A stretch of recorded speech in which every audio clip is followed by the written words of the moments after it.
yang datang dari Allah adalah baik. Hanya manusia tercipta juga dari bumi yang dia secara natural, secara alami dia tempatnya kotor, tanah, Pak ya. Tanah itu kotor, ya. 30%-nya tanah, 70%-nya air. Maka zat yang bersih bercampur dengan yang kotor, maka lahirlah jiwa. Nah, jiwa ini menginginkan hal-hal yang nanti pasti musnah, yaitu dunia ini, untuk bertahan hidup kemudian. Seperti itu kaum muslimin. Jadi jiwa itu adalah abu, kalau ruh itu suci. Nah, ruh manakah yang disebut penyakit ruhaniah itu? Yang pertama penyakit pada jiwa, yang kedua hadirnya ruh jahat yang disebut apa tadi? Setan. Gitu kaum muslimin ya. Setan. Setan itu ada di dalam ruang kolbu manusia. Nah, di dalam ruang kolbu manusia ini ada beberapa hal kaum muslimin. Ya. Yang pertama ada ruh manusia yang suci, ya. Kemudian ada jiwa sebagai energi kehidupan, ya. Juga ada jin korin dan juga ada malaikat yang menjadi korin juga. Korin itu pendamping. Pendamping di kalangan malaikat, pendamping dari setan, ruh manusia, dan juga jiwa sebagai energi kehidupan. Maka yang disebut penyakit ruhaniah adalah munculnya roh lain yang merongrong kehidupan manusia. Nah, itulah yang disebut jin kiriman. Tapi ada juga jin yang diundang dengan belajar ilmu-ilmu batil. Begitu kaum muslimin ya. Baik Ustaz, saya nggak belajar ilmu itu. Mungkin orang tua kita yang dahulu, ya. Baik seperti itu. Nah, ruangan kolbu ini ada di dalam dada manusia yang di dalam Al-Quran disebut sudur. Shifaun lima fi sudur. Ada juga ulama yang mengatakan sudur itu bukan kolbu, tetapi seluruh organ yang ada di dalam dada. Jantung, paru, pankreas. Nah, maka tidak heran kalau penyakit-penyakit ini juga ikut sembuh dengan Al-Quran lebih cepat daripada yang lainnya. Bapak punya penyakit lambung dan jantung. Bagi saya lebih senang mengobati jantung. Kenapa senang? Kemungkinan dan percepatan sembuhnya lebih cepat daripada lambung. Karena perasaan, nyesek, pikiran, lambung. Kan gitu Pak. Lambung itu jauh. Tapi kalau perasaan lalu nyesek, perasaannya lapang, nyeseknya hilang. Nah, gitu. Padahal jantung adalah pembunuh penyakit pembunuh nomor satu katanya. Ya. Sementara akal kaum muslimin ini ada di dalam pikiran atau otak manusia. Target setan menguasai kolbu manusia adalah menguasai akal manusia. Begitu Bapak sekalian. Ya. Ketika akal manusia sudah dikuasai oleh setan, maka ini disebut gila, majnun, skizofren, ya, bipolar. Nah, ini kenapa? Ketika setan telah menguasai jantung dan pikiran manusia. Gilanya macam-macam, ada 1%, 2%, 50%, 60%, sampai 100%. Yang gila 100% sudah di jalan, sudah gimbal, sudah tidak pakai baju, makan seadanya, 100%. Ya. Yang 80% yang bagaimana? Yang masih tinggal di rumah, masih bersama orang tuanya, tapi nggak mandi lagi. Makan harus diberikan 80%. Yang 50% bagaimana? Yang dia masih bertanya-tanya, saya ini gila apa tidak ya? Nah, suka ada yang begitu nggak Ibu? Suka ada yang bertanya gitu nggak? Ustaz, saya ini gila apa enggak ya? Nah, ini adalah gilanya baru 50%. Baru 50-50. Kadang dia gila, kadang dia sehat. Gila mana yang paling mudah disembuhkan? Gila yang 100%. Karena gila yang 50% itu kadang-kadang membantah. Kenapa? Akal pikirannya kadang aktif. Nah, kalau yang 100% sudah dikuasai setan. Saya kalau melawan setan yang kesurupan atau setan yang ada dalam diri Bapak Ibu seperti ini, lebih mudah mana? Lebih mudah yang kesurupan total. Kenapa? Sudah dikuasai setan 100%. Dengan tiupan aja dia bisa terlempar. Tapi kalau setan dalam tubuh manusia, manusianya dominan, setannya di belakang, ini yang paling bahaya. Begitu kaum muslimin. Ya, kita lanjutkan ya.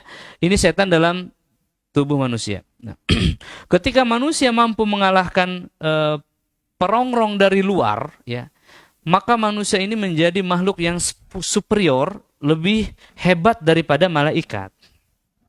Ya, kenapa demikian? Karena manusia bisa bertakwa kepada Allah sementara ya dia diuji dengan nafsu, malaikat tidak diuji dengan nafsu. Begitu kaum muslimin. Ya. Tetapi luar biasa ya, untuk beribadah kita harus mengalahkan akal dan nafsu kita. Sementara di sisi lain, setan mempengaruhi nafsu atau perasaan, juga menargetkan akal manusia. Baik kaum muslimin, ya. Penyakit rohani disimpulkan gangguan jiwa dan gangguan setan. Baik, gangguan jiwa dikatakan juga sebagai gangguan psikis. Sebenarnya beda antara jiwa dan akal pikiran. Akal itu dalam bahasa Inggrisnya mind. Bapak sekalian ya, jiwa itu adalah soul. Ada mind, heart, and soul, itu beda, 3 hal ya. Tapi dalam ilmu psikis itu digambarkan bahwa ya, bahwasannya penyakit psikis itu penyakit pikiran. Padahal itu beda.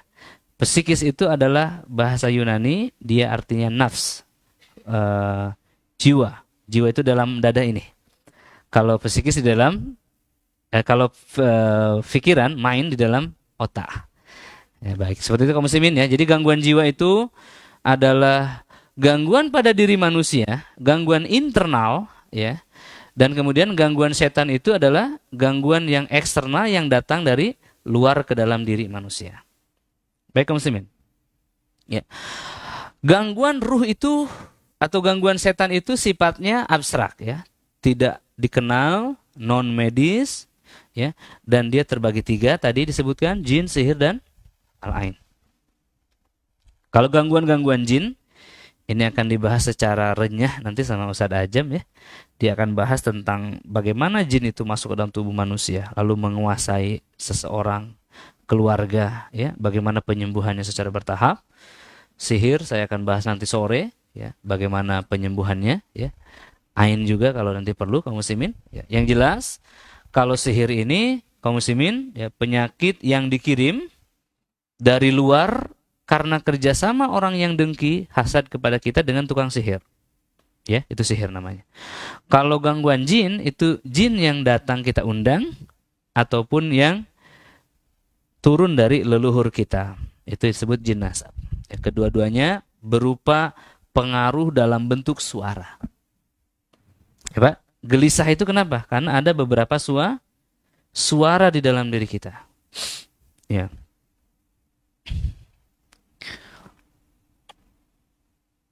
Bapak ingin mempertahankan istrinya dan ingin cerai. Ya, itu 2 suara. Ingin nikah dan ingin sendiri. Itu 2 suara. Ya.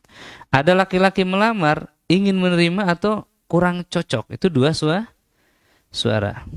Ya, maka dalam demokrasi itu senantiasa dibuat ada oposisi dan ada apa namanya? Satunya lagi. Petahana. Memang agar kisruh terus. Berbeda dengan kingdom, kerajaan, satu pimpinan. Nah, itu kaum muslimin, ya. Ini dia. Maka 2 suara itu, suara negatif dan suara positif. Yang negatif dari setan. Maka cara menghalaunya itu bukan dengan obat-obat kimia, tetapi dengan apa kira-kira? Dengan obat yang berbentuk suara. Lahirlah terapi musik. Apalah musik artinya jika dibanding dengan Al-Quran.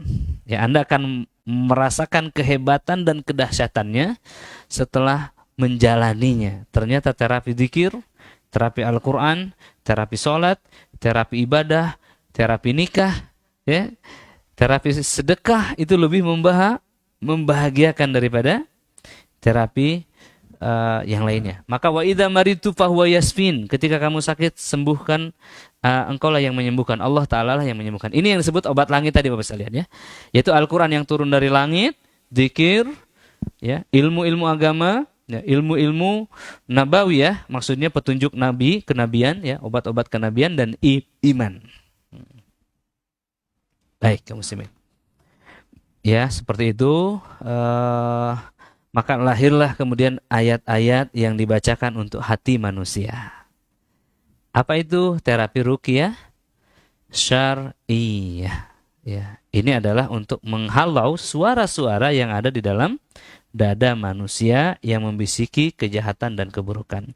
Namun ketika Al-Quran itu dibacakan, tidak akan kemudian berlanjut mulus begitu saja, karena ada tadi tuan rumah yang sudah menguasai rumah yang tidak dipagar itu, kaum muslimin.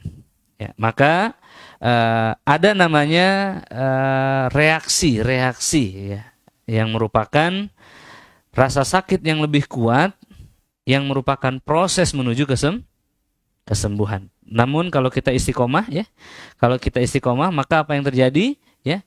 Setan itu tidak bisa istiqomah. Ya, setan tidak bisa bersabar lebih lama daripada manusia. Ada yang tahu nggak kenapa, Pak Ustaz? Manusia sabar berpahala, setan tidak dapat apa-apa. Ya, gitu kaum muslimin ya. Nah, ini Pak, yang ketiga adalah penyakit psikosomatik. Apa itu? Penyakit rohani yang berdampak kepada jasmani ya. Jantung, lambung, vertigo, schizofren, lupus, insomnia dan lain-lain. Maka ketika Bapak telah meyakini ini, membuktikan ini, penyakit-penyakit yang tadinya nggak dimengerti dokter, itu akan dengan mudah diurai dengan Al-Quran. Ya, akan dengan mudah disembuhkan dengan Al-Quran. Saya ketika mendampingi penyakit-penyakit pasien-pasien kanker, mendatanginya pertama kali, persis saya datang dengan seperti ini. Tidak bawa obat, tidak bawa alat, ya, tidak menawarkan produk dan lain-lain. Kenapa? Ingin membuktikan ya bahwa kanker itu bisa sembuh tanpa obat, apalagi tanpa operasi penghancuran sel-sel tubuh yang setadinya sudah rusak. Itu tujuannya apa? Untuk menunjukkan bahwa iman kita bisa menjadi imun yang terbaik ya, tetapi tidak berhasil kepada semua pribadi tentunya. Ya, hanya saja kaum muslimin, ini dia teorinya ya, penyakit jasmani, penyakit rohani, yang ketiga adalah penyakit rohani yang berdampak kepada fisik manusia. Ini alurnya dari sini ya. Nah, sedih, marah dan takut. Ini pasti rasa yang ada pada setiap manusia. Ya. Kalau sedih nanti akan menjadi autoimun, ya. Kalau marah akan menjadi diabetes, kalau takut pasti akan menjadi jantung. Kalau tiga-tiga ini ada, maka akan menjadi kanker, dan kanker itulah yang menyebabkan tumor atau membelahnya sel-sel tubuh secara radikal, dan tumor ini sudah masuk ke area medis. Kalau sedih, marah dan takut ini area psikis, gitu kaum muslimin, ya. Maka sedih, marah dan takut itu adalah rasa, ya. Yang dalam kata lain adalah feeling atau willing, perasaan atau keinginan, atau ambisi, atau juga bermakna syahwat. Ini bisa diartikan dalam bahasa Indonesia adalah nafsu, ya. Ya, nafsu kaum muslimin. Dalam bahasa Arab itu an-nafas, bahasa Indonesianya lagi adalah jiwa. Ya. Jiwa dalam bahasa Yunani adalah psikis, ya, atau psyche ya, dalam bahasa Indonesia adalah psikis. Ya.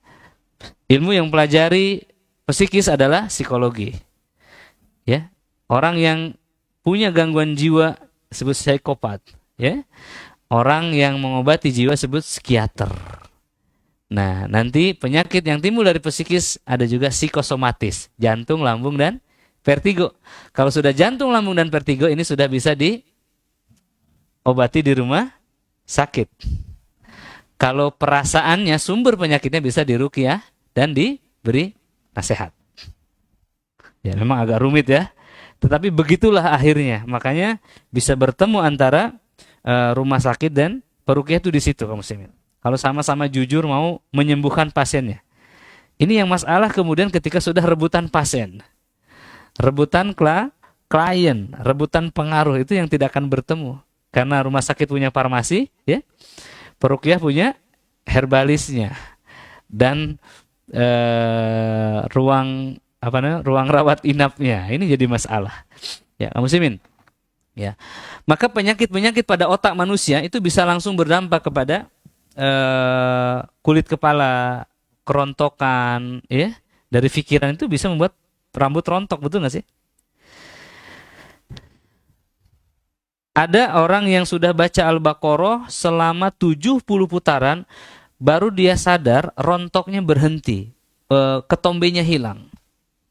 Saya berpikir awalnya bagaimana ya Al-Baqarah ini bisa menghilangkan ketombe. Saya belum berani menulis itu. Tapi saya waktu itu video rekaman orang yang memberikan testimoninya. Hari ini saya meyakini, oh iya, ketombe itu karena rambut lembab. Ya, kulit kepala lembab, berkeringat. Kenapa berkeringat? Karena Pak, panas. Kenapa panas, Pak, kulit kepala? Karena prosesor di dalamnya, Pak, panas. Kenapa panas? Banyak memproses banyak hal. Yang dibisikkan dari telinganya, dari luar, juga dari dalam perasaannya. Maka ketika hatinya menenang, pikirannya menenang, prosesornya mendingin, ya, kulit kepalanya pun menjadi sejuk dan rambut tumbuh kembali. Ada yang sudah beruban nggak nih? Sebelum waktunya, ya, sebelum maksudnya masa berapa sih uban itu, Pak? Masa usia berapa? 60? 60, 50, 30, 20 beruban. Nah, itu pasti ada sesuatu yang menekan pikirannya. Dan itu saya buktikan. Ya. Setelah orang ini gilanya sembuh, ubannya hilang. Luar biasa kaum muslimin. Ya, nah, ya ini ada hubungan antara penyakit pada otak manusia, ya, juga penyakit-penyakit ini pada wanita, gangguan rahim, asam lambung, ya. Ini wanita kadang-kadang di sini aja penyakitnya, ya. Penyakit pada organ wanita yang disebabkan oleh setan itu ada pada areal sini. Ya. Memang pada awalnya sulit dimengerti kaum muslimin, ya, tetapi kalau kita ambil satu aja, misalkan pada ginjal, ya. Di bawah ginjal itu ada namanya kelenjar adrenalin kaum muslimin, ya. Yang jika seseorang itu sedang panik, maka kelenjar adrenalin itu bekerja secara berlebih. Ya. Pernah nggak ibu mengalami takut sampai terkencing-kencing? Nah, itu ada dengar seperti itu ya? Takut dia berlari sampai terkentut-kentut. Nah, gitu kan? Nah, ini kenapa? Karena di dalam ginjal manusia itu ada kelenjar adrenalin. Ketika adrenalinnya meningkat, maka di situ akan bocor klepnya. Nah, jadi makanya orang yang sakit ginjal, jika dia bukan karena obat, dia sembuh juga dengan ruqyah syariah. Karena berhubungan dengan kondisi psikis atau pemikirannya. Ini kaum muslimin. Ya, kesimpulannya, ketika seseorang itu sakit, maka dia memerlukan diagnosa yang tepat. Bisakah sebanyak ini diagnosa secara langsung, secara cepat? Bisa. Contohnya apa yang kita lakukan tadi, Pak? Tadi pagi ya, Bapak sekalian. Kepala, jantung, dan lambung sekaligus hanya dengan kalimat-kalimat basmalah yang sederhana langsung terdeteksi semuanya. Nah, ini kaum muslimin, ini adalah diagnosa. Tapi diagnosa secara penuh, secara resminya adalah dibacakan Al-Qur'an selama kurang lebih 30 menit. Nah, gitu ya. Jadi dibacakan Al-Quran 30 menit, lalu kemudian apa yang terjadi? Ketika sakitnya menambah sakit, atau berkurang, atau ketika tubuh merespon, tadi ada bapak yang merinding, ada yang hangat, ada yang panas, itu artinya penyakit tersebut bakal sembuh dengan Al-Quran. Kayak gitu.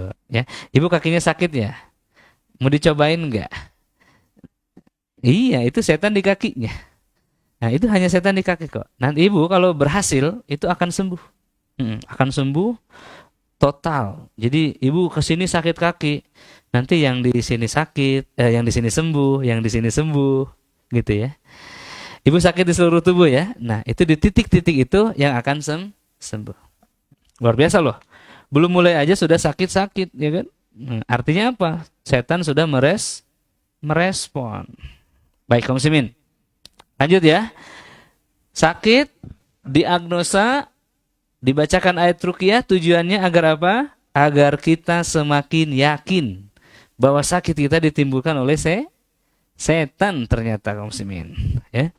Nanti saat ibu diruqyah sakit-sakit, Bu, itu jangan mengeluh, Ustaz, seluruh tubuh saya kok kayak digebukin ya, padahal nggak diapa-apain ya. Aktifkan akal kesadarannya. Oh, titik-titik inilah yang disentuh dengan Al-Quran. Begitu ya. Jadi jangan kemudian Ustaz habis diruqyah makin sesek ini. Saya nggak ruqyah lagi takut mati misalkan ya.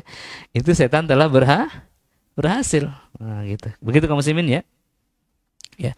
Justru sebenarnya ketika kita diruqyah lalu kita ada sakit yang bertambah, di situ kita harus lebih yakin. Oh iya, ini dia sedang bekerja. Ibu kalau minum sakit kepala nih ibu, minum obat A dan obat B. Obat A itu habis minum langsung ngantuk. Kalau obat B itu habis minum biasa aja. Ibu pilih mana? Habis minum obat A, penyakitnya itu makin sakit hingga akhirnya ibu tertidur. Penyakit B ini minum biasa-biasa aja. Penyakit mana? Obat mana yang mujarab?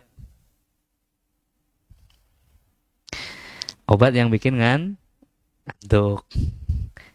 Tapi ibu tetap minum kan? Kenapa? Kalau diminum obat biasa-biasa aja, nggak terasa apa-apa, minum lagi nggak kira-kira? Enggak lah, ya. Yang ibu ambil justru, wah obat ini mujarab nih. Begitu minum langsung nih terasa nih di badan, kan gitu kan? Gitu kan Mas Imin ya. Jadi dibacakan Al-Quran, kalau langsung sakit-sakit dan lain-lain, itu adalah tandanya Al-Quran sudah masuk ke dalam tubuhnya dan makhluk dalam tubuh kita sudah merespon. Jadi kita harus lebih yakin.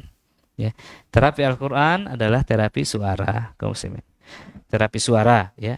Dan kemudian dia adalah mukjizat yang pasti akan mengalahkan sihir, ya. Pasti akan mengalahkan sihir. Hanya perlu proses karena memang kita ini telah memiliki riwayat sakit yang lama, kan gitu. Lalu kemudian ketika diterapi 2-3 kali, 3-7 kali tidak kunjung sembuh, kita pun bisa lakukan sendiri. Bisa mulai pelajari buku-bukunya, bisa juga minum herbalnya, bisa ramu sendiri, bisa juga cari sendiri, atau mengambil yang telah tersedia. Begitu kaum muslimin ya. Ruqyah mandiri ini tujuannya ketika Al-Quran dibacakan ini tidak memberkahi kita, mungkin kita tidak konsentrasi, maka berkah Al-Quran dibacakan pada air, pada ayat, pada herbal, itulah yang kita minum dengan harapan berkahnya masuk ke dalam diri kita. Ya, lalu kemudian yang terakhir adalah hijrah. Nah ini yang ditanyakan Bapak tadi. Ya. Ketika upaya-upaya itu telah dilakukan, Ustaz saya sudah ikut ruqyah massal, saya juga sudah diterapi, confirm Ustaz dalam tubuh saya ada setan, bahkan komplikasi, jinasab iya, kemudian saya belajar juga iya, kedukun juga iya Ustaz, ya. Sihir juga iya Ustaz. Dan saya sudah ruqyah mandiri juga, sudah baik ini, sudah setahun ini. Amalan sudah istiqomah, sedekah juga sudah rutin. Tapi saya kenapa tidak kunjung sembuh? Nah gitu. Maka poin berikutnya adalah hijrah. Ya, hijrah ini apa Pak Ustaz? Merubah tujuan hidup kita. Nih, saya gambar lagi deh. Ini gambarnya ringan kalau ini. Penutup bahasan pagi ini kaum muslimin ya, tentang hijrah ya, karena ada orang yang salah menafsirkannya. Hijrah itu ada hijrah maknawiyah, ada hijrah makaniyah. Kalau hijrah maknawiyah itu adalah hijrah secara pemaknaan ya. Kalau hijrah makaniyah adalah hijrah tempat. Memang kita pindah secara utuh begitu. Nah kaum muslimin, yang ada di atas ini adalah kambing ya. Nah, gambar kambing. Kambing sedang berjalan. Kemudian dia menemukan persimpangan. Kira-kira kambing ini milih mana, kiri apa kanan? Ya terserah dia ya. Di mana yang ada rumput di situ dia berjalan, ya kan? Dia mengikuti jalan ya. Setelah berjalan jauh ternyata ya, jalan setapak yang berliku, ya. Di sini ada jurang. Oh, ada jurang. Kambing ini ada di tepi jurang. Bapak Ibu sekalian, silahkan jawab tanpa berpikir dulu. Kambing ini kira-kira melanjutkan perjalanan atau kembali? Nah, tanpa berpikir kan? Baik, kambing akan kembali. Kenapa kambing kembali? Karena diberikan nafsu. Nafsu akan mempertahankan hidup. Kambing nggak punya akal, Pak. Kambing itu punya otak, nggak punya akal. Monyet itu punya otak, nggak punya akal. Kalau monyet punya otak, pasti dia mengendarai kuda.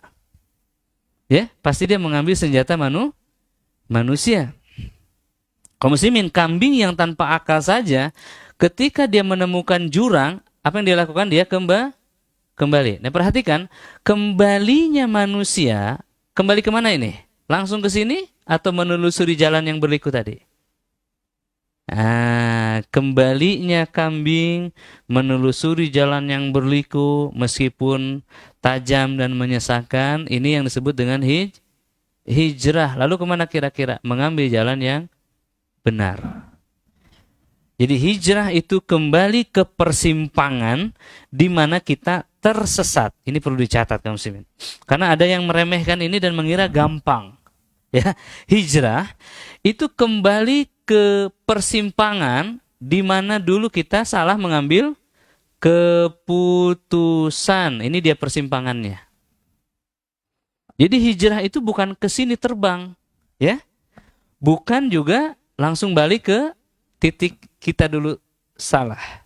Tetapi kembali menelusuri jalan yang berliku. Inilah yang menjadi perjalanan itu panjang dan susah. Karena dulu kita tersesat. Contoh saya, setelah SMA, berarti usia berapa tuh SMA? SMA itu usia 15-16 lah. Saya mengambil jurusan perhotelan. Ya, kuliah di perhotelan, bekerja di perhotelan sampai 2010. Berarti dari 2010, saya sudah melihat ini setelah kerja 5 tahun, di depan ini ada jurang. Ini nggak bisa dipertahankan. Nggak ada kebahagiaan di situ. Maka dari Riyadh, Saudi Arabia, saya kembali ke Indonesia. Menelusuri jalan ini. Kembali Bapak sekalian, ya. Nama pun dirubah, ya. Tempat kita bekerja, lingkungan dan lain-lain, sampai saya menemukan kembali jalanan yang sekarang. Ini dia. 10 tahun kemudian saya mulai menyimpulkan hijrah itu tidak ringan. Gitu kaum muslimin, ya. Jadi hijrah itu bukan langsung ke sini. Tapi kalau Anda mau langsung ke sini, ada caranya. Namanya akselerasi. Lakukanlah percepatan. Secara ekstrim. Tadi ya, biasanya dulu baca dzikir itu hanya subhanallah, subhanallah, alhamdulillah, Allahu akbar, 5 menit, ya. Langsung hafalin dzikir pagi, petangnya, ya. Berapa hari bisa hafal itu? Lihat artinya. Rutinkan. Bangun malam langsung bangun, pasang 5 alarm kalau nggak bisa, ya kan? Kemudian tidak hanya ruqyah tapi Al-Baqarah, itu ekstrim itu, ya.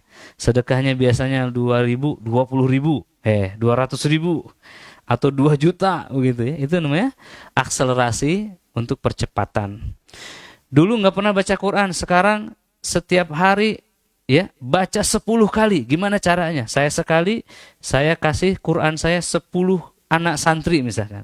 Jadi setiap hari saya membaca 10 kali bacaan Al-Quran. Itu namanya akselerasi, percepatan kaum muslimin. Nah, di sini yang disebut akselerator. Kemudian ini adalah jalanan hijrah kembali ke tempat yang sama. Nah, kemudian kaum muslimin, ketika di sini ini masih ada yang komentar, kamu begini begitu, begini begitu, begini begitu. Kan begitu kalau hijrah, ya. Artinya apa? Artinya kita masih dekat dengan orang-orang jahil kita di masa yang lalu. Kalau kita sudah jauh, mereka tidak akan terdengar lagi suaranya. Nah, gitu. Banyak masalah orang yang hijrah itu dibilang, Ustaz, saya dikira begini dan begitu. Saya diserang orang tua, diserang adik dan kawan-kawan. Kenapa demikian? Karena dia masih belum jauh dari titik di mana dia berangkat. Lihat kaum muslimin di layar. Ya, ada cara lain enggak selain hijrah? Tidak ada cara lain kaum muslimin, ya. Rahmat Allah itu turun di zona taat. Tidak pernah turun di zona maksiat. Ya. Syifa itu turun bersama rahmat, dan rahmat hanya turun di zona taat. Maka kalau zona maksiat yang ada hanya kesusahan, laknat dan azab Allah Ta'ala. Di zona taat ini muncul rahmat Allah Subhanahu wa Ta'ala. Di zona taat itulah kita boleh berharap keajaiban dari Allah Subhanahu wa Ta'ala. Kalau kita mengharapkan rahmat Allah di zona maksiat, itu seperti menghayal, ya, menghayal bermimpi di siang bolong, begitu kaum muslimin. Nah, dan setiap pendakian itu pasti menyesakkan dada. Ya, ini contoh timeline yang saya buat kaum muslimin ya. Ini usia dari 0 sampai 10, 20, 36. Ini usia saya hari ini. Nah, 36, 37 ya. Kemudian saya menargetkan usia 40 ingin istiqomah. Berarti saya tuh berjalan bukan dari 36 ke 40. Nah, hijrah itu bukan dari sini ke sini, tetapi berputar dulu ke belakang, mengejar ketertinggalan. Inilah yang menjadi sulit, lama, dan perlu kekuatan. Makanya kita perlu akselerasi, ya. Perlu akselerasi penguat, ya. Penguatnya apa? Ya, ilmu agama, teman-teman yang baik, support dari guru, ya, dari tim, rekan-rekan, seperti itu kaum muslimin. Kaum muslimin, dari mana kita memulai hijrah? Dari mana kira-kira? Dari niat. Sudah. Minimal hari ini hijrah dari mana? Dari dukun dulu. Saya bosan dengan perdukunan, saya akan tutup kunci mati, saya berubah dengan ruqyah. Itu hijrah juga, Pak. Ya. Contoh tadi hijrah yang lain ya, berubah pola pikirnya. Sebelumnya dalam pikirannya obat, ya kan? Rumah sakit. Nah, kita mulai hijrah. Sekarang masjid. Ya. Sekarang apalagi? Quran. Doa. Dikir. Kan begitu. Muslim. Itu hijrah juga. Hijrah ini merubah cara berpikir tadi tentang tujuan hidup, juga pola makan, ya, pola tidur, Pak, ya, pola hidup. Contoh pola tidur.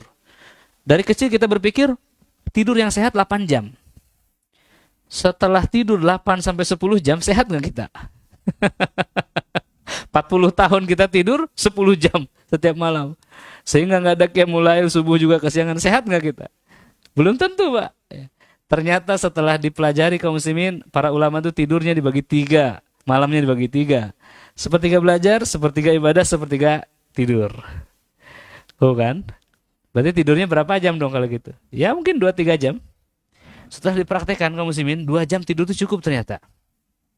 2 jam, 4 jam itu cukup. Ternyata gitu. Nah, ini kalau kita press diri kita, ini kan ada pola tidur yang berubah. Nanti pola makan juga kaum muslimin. Kemarin saya ada saudara di Kediri. Saya menikah dengan istri saya itu ini tahun ke-7. Jadi di tahun ke-7 ini beliau bilang, Bi, ini ada saudara di sana yang dia itu katanya kena asam lambung. Oh, asam lambung itu diruqyah sembuh. Iya, dia mau diruqyah. Oh, baiklah. Setelah bertemu dia bilang ternyata saya GERD katanya, Pak Ustadz. Oh, GERD itu ya asam lambung yang sudah parah, sudah busung. Dia bilang, iya itu kata dokter itu GERD, tapi obatnya itu nggak jelas. Dia bilang obatnya memang nggak jelas, obatnya memang hanya Al-Quran. Kaum muslimin setelah itu diruqyah, sebelum ruqyah beliau nanya tentang sholat. Ustadz, saya ini malas sekali sholat, kadang tidak sholat. Lah saya bilang, kalau tidak sholat ya itu sudah setan. Ya, saya bahas tentang sholat 2 jaman, kemudian mulailah ruqyah. Apa yang terjadi, Pak? Ruqyahnya hanya sebentar, tangannya bergerak sedikit seperti mau jadi harimau, ininya gerak-gerak tapi tidak bisa mengangkat tangannya. Jadi nasihat tentang sholat sudah masuk ke akalnya, mungkin sudah ada niat baru dalam hatinya. Malam hari setelah selesai ruqyah, beliau tuh makan sambal. Beliau bilang alhamdulillah nggak sakit. Subuh hari beliau bangun sebelum alarm bunyi. Itu 2 poin. Poin yang ketiga beliau bilang, alhamdulillah ini Bi, di sini yang biasanya bicara, banyak yang bicara di sini sudah hilang. Rasanya damai sekali. Saya bilang seperti itulah orang normal. Masya Allah Bapak sekalian, ya. Ini salah satu cara memulai merubah pikiran. Tadinya kan pikiran dia GERD itu kemana? Ke dokter, ke obat. Nah, hijrah ini Bapak sekalian bisa memulai pikiran untuk merubah itu. Itu sebuah hijrah. Ikrar, realisasi. Memulai dari hal yang terkecil. Memulai dari yang termudah. Lalu istiqomah sampai kita merasakan kenikmatan di sana. Coba Bapak Ibu sekalian, ada nggak yang sudah merasakan nikmat dengan terapi ruqyah, terapi Al-Quran? Ada nggak? Nah, ibu yang tadi angkat tangan. Sebelumnya ibu saat ruqyah itu nikmat apa sakit? Sakit. Sakitnya apa? Punggung, muntah enggak? Enggak. Sakit saja berat ya. Sekarang sudah enak. Nah, kamu sini contoh ya. Eh, Awalnya berat sampai nikmat. Nah, itu dia. Itu hijrah. Ya. Jadi jangan diruqyah, oh muntah-muntah Ustaz, ih jijik, saya nggak enak, nggak suka, tinggalkan. Nah, itu tidak istiqomah. Gitu kamu Simin ya. Dan hamba Allah yang muliakan, tentunya orientasi jiwa kita, tujuan akhir hidup kita, ya kita harus memulai dengan hal yang kecil, prioritas, mulai perhatikan yang wajibnya, kemudian lingkungan, teman-teman yang positif, ya komunitas, ya ibu bapak sekalian bisa subscribe YouTube saya, ya YouTube Ustadz Faijar, YouTube Ustadz Muhammad Junaidi, para praktisi ruqyah ya, bisa saksikan juga acara-acara podcast ruqyah, baca-baca buku ruqyah gitu. Juga bisa langsung berkomunitas, gabung dengan rumah rehab ya, gabung dengan lingkungan Facebooknya, Instagramnya. Jadi ada informasi-informasi nanti terkait hal yang positif yang membawa kita pada kebaikan.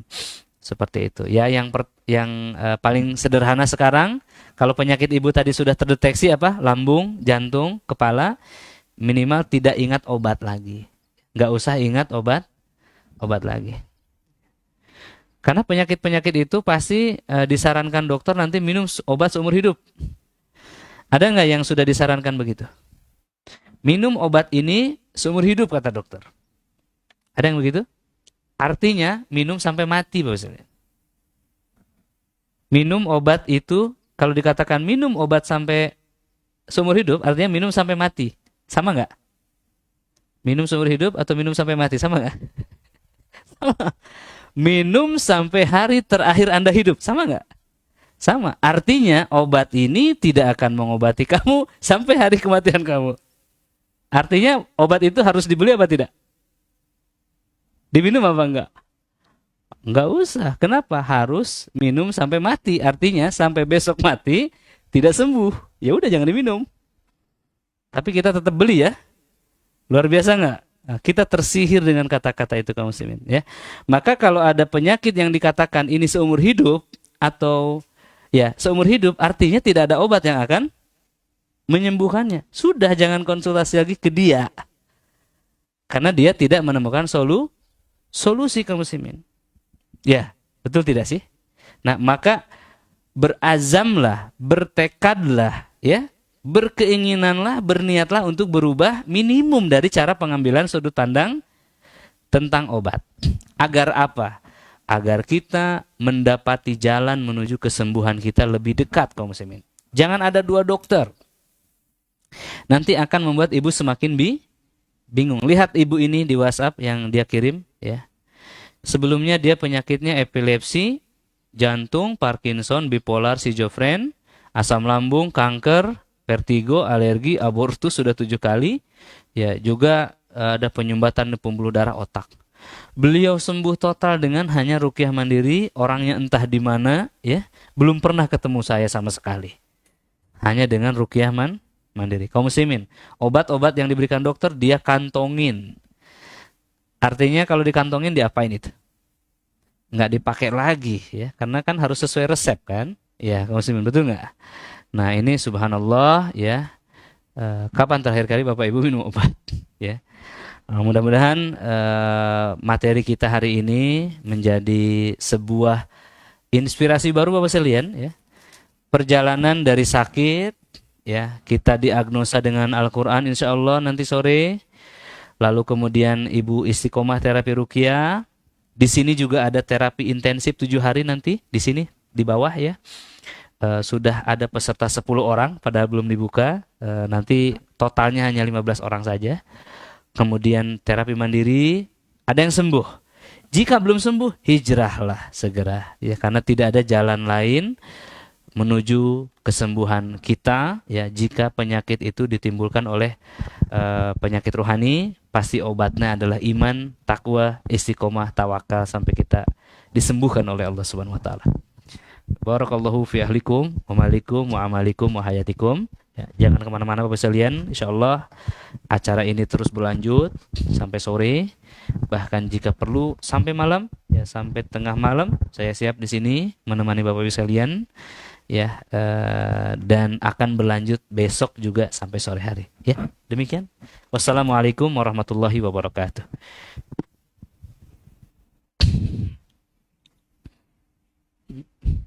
Taib, syukran jazakallah khairan kepada Ustadz Nurdin Al-Nimisi.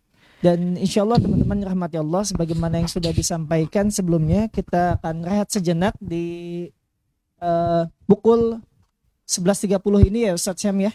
Ya, insya Allah kita rehat dulu 11.30, kemudian persiapan untuk sholat zuhur. Baik. Boleh mengambil juga mungkin makan siangnya. Sudah siap ya Kang Rijal makan siangnya insya Allah di belakang Bapak Ibu. Nanti bisa diambil dulu boleh. Kemudian persiapan untuk wudhu ke air dan nanti kita kembali lagi untuk sholat zuhur di sini. Baik. Dan kita akan masuk lagi jam 12.30 ya? 12.30 Ya. insya Allah. 12.30 insya Allah ada presentasi dari Program panitia Rehabati ya, program-program Rehabati. Mudah-mudahan ini bisa bermanfaat bagi kita semua. Dan untuk umahat ya, umahat bisa istirahat di bawah ya Ustadz ya. Di Ya. tepatnya di bawah sini, bisa masuk melalui pintu yang ada toilet di sana. Nanti ada lorong sini untuk bisa masuk ke pintu yang tepat di bawah umahat duduk saat ini insya Allah ya. Dan untuk sholat zuhur nanti insya Allah kita semua akan mengadakannya di sini insya Allah ya Ustadz ya. Ya. Dan untuk door prize mungkin saat Nanti ini, siang lah. Nanti ya. pas masuk kita Baik, akan ada insyaallah. door prize.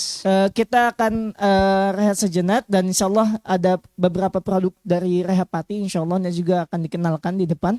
Dan mungkin itu saja yang bisa kita sampaikan ya saatnya kita Ya, akan rehat sejenak. kita istirahat dulu. Kita Dan tutup kita dulu tutup sementara dengan- dengan hamdalah. Alhamdulillah dan juga doa terfakul majelis. Ya, alhamdulillahirabbil alamin. Alhamdulillahirabbil alamin. Subhanakallahumma bihamdika asyhadu an la ilaha illa anta astaghfiruka wa atubu ilaik. Assalamualaikum warahmatullahi wabarakatuh.